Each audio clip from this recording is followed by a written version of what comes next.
Robert Hayden est né dans le ghetto de Paradise Valley, dans le Black Bottom de Détroit. Ses parents Gladys Ruth et Asa Sheffield se séparent peu de temps avant sa naissance et à ses 18 mois.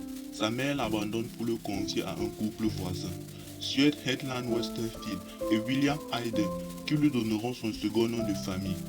Il rencontre quelquefois ses parents biologiques, mais les visites se passent mal et seront sans lendemain. Dès son enfance, il est atteint d'une forte myopie.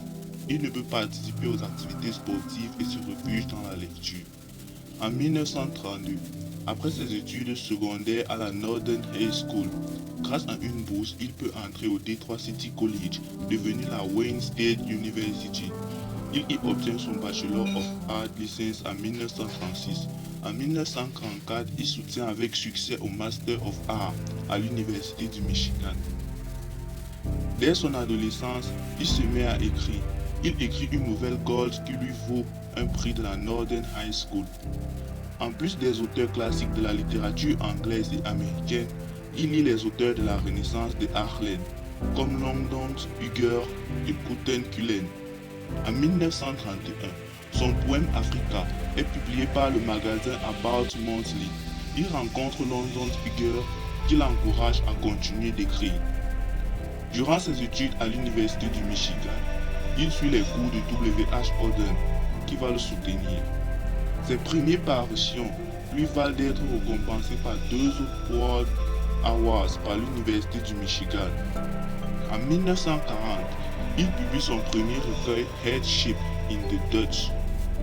En 1947, grâce à une bourse de la fondation de Julius Rosenwald, il peut se consacrer à la rédaction de son second recueil, The Lion and the Edge, qui paraît en 1948.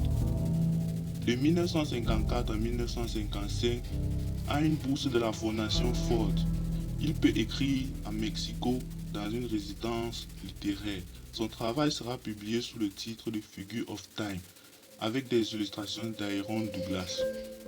En 1966, il accède à la reconnaissance internationale lors du premier Festival mondial des arts nègres de Dakar, où son recueil A Ball of Remembrance rapporte le Grand Prix de poésie à l'unanimité du jury.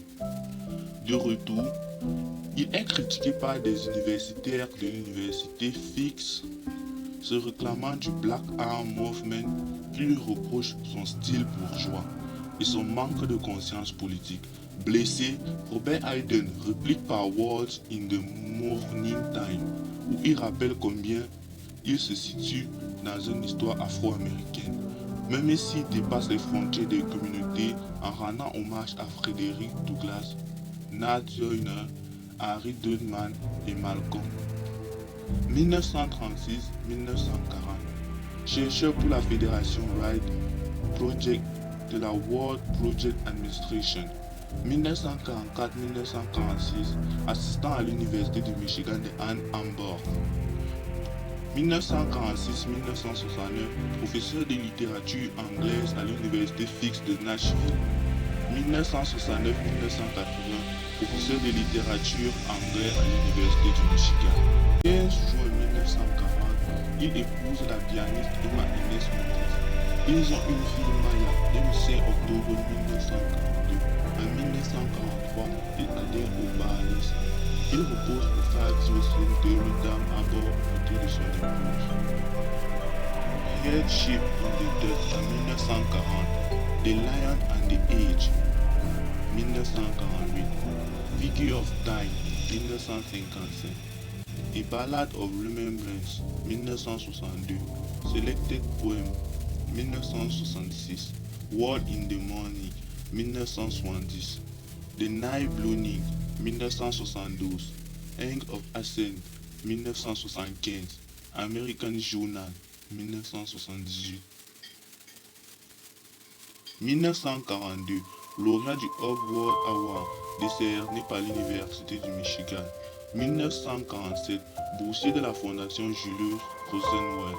1954-1955, pensionnaire de la Fondation Ford pour écrire en résidence littéraire à Mexico.